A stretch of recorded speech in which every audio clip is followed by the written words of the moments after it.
Guys, ഞാൻ വന്നിരിക്കുന്നത് നിങ്ങൾക്ക് വളരെയധികം ഉപകാരപ്രദമാവുന്ന ഒരു വീഡിയോ ആയിട്ടാണ്. അതായത് ഏത് ഇമേജിനെയും നമുക്ക് PDF-ലേക്ക് കൺവേർട്ട് ചെയ്യാൻ പറ്റിയ ഒരു അടിപൊളി ആപ്ലിക്കേഷനുമായിട്ടാണ് ഞാൻ ഇന്ന് എത്തിയിരിക്കുന്നത്. അപ്പോൾ വീഡിയോ സ്കിപ്പ് ചെയ്ത് തന്നെ കാണാം. പിന്നെ ഇതേപോലത്തെ യൂസ്ഫുൾ വീഡിയോസിനായിട്ട് ഈ ചാനൽ ഇപ്പൊ തന്നെ സബ്സ്ക്രൈബ് ചെയ്ത് വെച്ചേക്കാം. പിന്നെ ഈ വീഡിയോക്ക് ലൈക്ക് കൊടുത്തേക്കാം. അപ്പൊ ഈ ഒരു ആപ്ലിക്കേഷൻ ഉപയോഗിച്ചുകൊണ്ട് ഏത് ഇമേജിനെ നമുക്ക് PDF-ലേക്ക് വളരെ എളുപ്പത്തിൽ തന്നെ കൺവേർട്ട് ചെയ്യാൻ സാധിക്കുന്നുണ്ട്. അപ്പൊ കൂടുതൽ പറഞ്ഞ സമയങ്ങളിൽ നേരെ വീഡിയോയിലേക്ക് പോകും.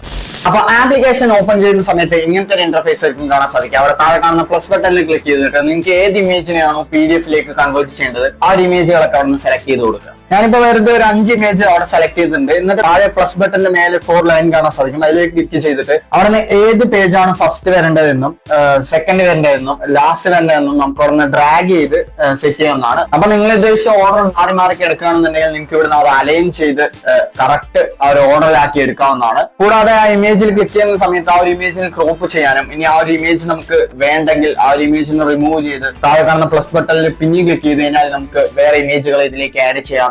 അപ്പൊ നിങ്ങൾ അലൈൻ ചെയ്ത് കഴിഞ്ഞ് ക്രോപ്പ് ചെയ്ത് കഴിഞ്ഞ് കറക്റ്റ് പേജ് ഓർഡർ ഒക്കെ സെറ്റ് ചെയ്ത് കഴിഞ്ഞാൽ താഴെ കാണുന്ന കൺവേർട്ട് ടു PDF എന്ന് പറയുന്ന ഒരു ഓപ്ഷൻ കാണാൻ സാധിക്കും. അതിലേക്ക് ക്ലിക്ക് ചെയ്യാം. എന്നിട്ട് അവിടെ കംപ്രസ് ചെയ്യണമെന്ന് ചോദിക്കും. അപ്പൊ നിങ്ങൾക്ക് വേണമെങ്കിൽ ആ ഒരു ഇമേജിനെ കംപ്രസ് ചെയ്ത് കുറഞ്ഞ MB ആ ഒരു PDF ഡൗൺലോഡ് ചെയ്തെടുക്കാം. അതല്ലെങ്കിൽ നിങ്ങൾക്ക് അങ്ങനെ തന്നെ നിങ്ങൾക്ക് അത് ഡൗൺലോഡ് ചെയ്യാവുന്നതാണ്. പിന്നെ താഴെ കാണുന്ന പ്രൊട്ടക്ട് വിത്ത് പാസ്വേഡ് എന്ന് പറയുന്ന ഒരു ഓപ്ഷൻ ഉണ്ട്. അത് ഇനേബിൾ ചെയ്ത് കൊടുക്കുമ്പോൾ താഴെ പാസ്വേഡ് ചോദിക്കും. അപ്പൊ നിങ്ങൾക്ക് ആ ഒരു PDF-നെ പാസ്വേഡ് പ്രൊട്ടക്റ്റഡ് ആക്കി വെക്കാനും സാധിക്കും. അപ്പൊ നിങ്ങളെല്ലാം ചെയ്ത് കഴിഞ്ഞതിന് ശേഷം താഴെ കാണുന്ന കൺവേർട്ട് ടു PDF എന്ന ബട്ടണിൽ ക്ലിക്ക് ചെയ്യുന്ന സമയത്ത് ആ ഒരു PDF അവിടെ കൺവേർട്ട് ആയി വരുന്ന കാണാൻ സാധിക്കും. എന്നിട്ട് നിങ്ങൾക്ക് അവിടെ നിന്ന് ഓപ്പൺ ചെയ്ത് നോക്കാവുന്നതാണ്. അപ്പൊ ഇങ്ങനെ ഏത് ഇമേജിനെയും നമുക്ക് PDF-ലേക്ക് വളരെ എളുപ്പത്തിൽ തന്നെ കൺവേർട്ട് ചെയ്യാൻ സാധിക്കുന്നുണ്ട്. അപ്പൊ ഈ ഒരു ആപ്ലിക്കേഷനെ കുറിച്ച് എനിക്ക് ഇത്ര കാര്യങ്ങൾ പറയാനുള്ളത്. എന്തെങ്കിലും ഡൗട്ടോ കാര്യങ്ങളോ ഉണ്ടെങ്കിൽ ജസ്റ്റ് താഴെ കമന്റ് ചെയ്യാം. അപ്പോൾ അടുത്ത നല്ലൊരു വീഡിയോയിൽ കാണുന്നവരേക്കും ബൈ.